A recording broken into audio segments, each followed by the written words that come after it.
렌즈를 이렇게 잡아요. 오. 점탄 물질을 넣어서 그리고 렌즈를 집어가지고 여기다 이제 장착을 하는 거예요. 이렇게 빠져나오죠. 안녕하십니까. 서울 밝은 세상학과 이재명 원장입니다.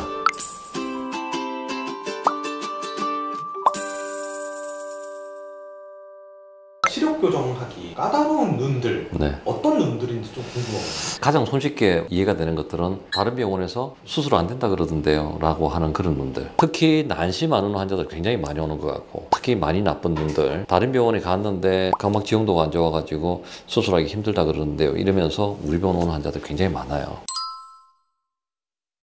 첫 번째, 정말 그 환자가 병적인 문제가 있느냐 없느냐를 알아내는 게 1번. 두 번째는 까다로운 눈이라고 이야기를 해줬을 때 아까 얘기했듯이 뭐 근시가 많고 난시가 많고 또 아니면 시축 자체가 그게 많이 틀어져 있거나 이런 눈들 같은 경우에는 정확하게 틀어져 있는 그 자리를 중심으로 수술을 해줘야 돼요. 이해를 돕기 위해 가지고 제가 뭔가를 만들어 왔는데, 이게 각막이라고 보고 파란색으로 진하게 찍어놓은 점이 있죠. 이게 이제 시축이라고 보면 돼요. 우리가 물체를 보는 중심. 대부분의 경우에 이제 각막 중심에 있는 경우들이 많은데, 자, 이 시축을 중심으로 난시가 많다는 이야기는 웨지 모양으로 제가 그림을 그려놨는데, 이게 난시가 많은 눈일 경우에 각막 지형도에서 나타나는 패턴입니다. 그럼 우리가 수술을 제대로 잘 해줍니다 라고 이야기를 하는 건, 이제 이게 수술을 해준 레이저로 각막을 깎는 거라고 보시면 되는데, 여기에 보면 또 점이 찍혀 있죠. 이 빨간 점이랑 파란 점이 정확하게 일치를 해야 된다. 만약에 그렇지 않고 얘가 이렇게 틀어져 버리면 수술 자체가 센터가 안 맞는 거예요. 자, 지금 만약에 센터를 맞췄는데, 자, 이렇게 되면 어떻게 됩니까? 교정이 안 될 것 같아요. 교정이 안 되죠, 당연히. 이게 난시축이 틀어진 경우에 이런 문제가 발생이 될 수 있어요. 이런 식으로 어떻게 난시축을 잡아가지고 수술을 할 건지, 이런 부분들이 얼마나 잘 돼 있느냐에 따라서 수술 결과는 천차만별로 차이가 날 수가 있어요. 스마일 프로라는 이야기를 또 할 수밖에 없는데, 제 생각에는 스마일이랑 스마일 프로는 많이 다른 수술이에요.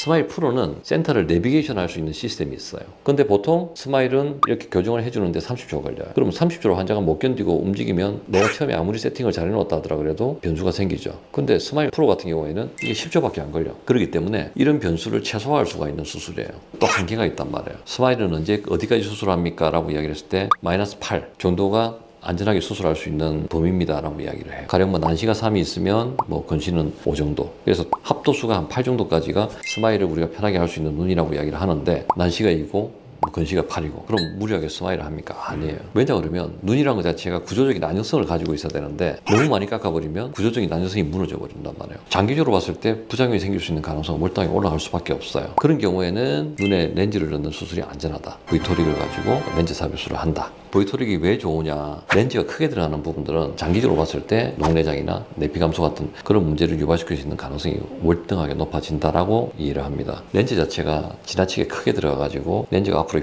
휘면서 앞쪽에 있는 각막들을 스트레스를 주기 때문에 내피가 주는 게 아닌가라고 생각을 해요. 공간적인 부분들이 이쪽보다 이쪽에 여유가 좀 더 있다라고 이야기를 했고, 이렇게 넣으면 분명히 휘는데 이렇게 넣으면 공간적인 부분에 여유가 있으니까 렌즈가 안 휜단 말이에요. 이렇게 수술을 해주면 안전해요. 렌즈가 돌 수 있는 가능성, 이런 부분들도 멀쩡하게 잡고. 그럼 저희가 렌즈 실물을 조금 보고 있으면 야, 렌즈가 이래라는 생각을 하게 될 거야. 이제 저걸 다 보여드릴게요. 렌즈 실물을 보여주고 렌즈가 눈에 어떻게 들어가는지. 자, 이제 이렇게 딱 준비가 돼 있어요. 수술할 때. 자, 이제 이게 렌즈죠. 렌즈가 들어있습니까?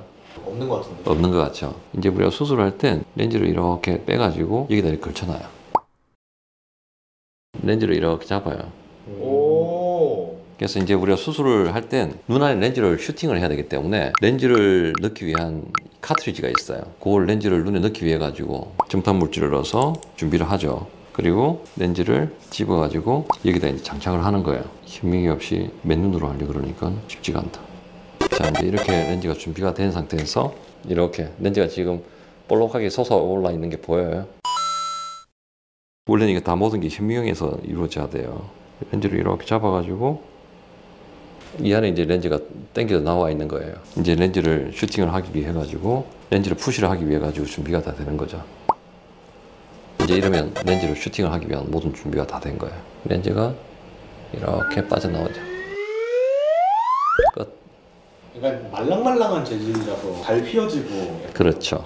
지금 렌즈를 한번 당겨 볼까요? 그래서 이 안내렌즈 삽입술에 쓰는 이 렌즈의 가장 큰 장점 중에 한 가지는 보신 것처럼 굉장히 작은 절개를 이용을 해가지고 슈팅을 해줄 수 있는 장점이 있는 반면에 혹시 렌즈가 어떤 문제가 생겼을 땐 다시 제거를 하기도 쉬워요. 라식, 라섹 같은 수술들은 수술하고 나서 문제가 생겼을 경우에 그걸 다시 이전 상태로 돌릴 수가 없잖아요. 근데 얘 같은 경우에는 돌아갈 수가 있으니까 그런 부분에 있어가지고 굉장히 장점이라고 이야기를 할 수가 있죠.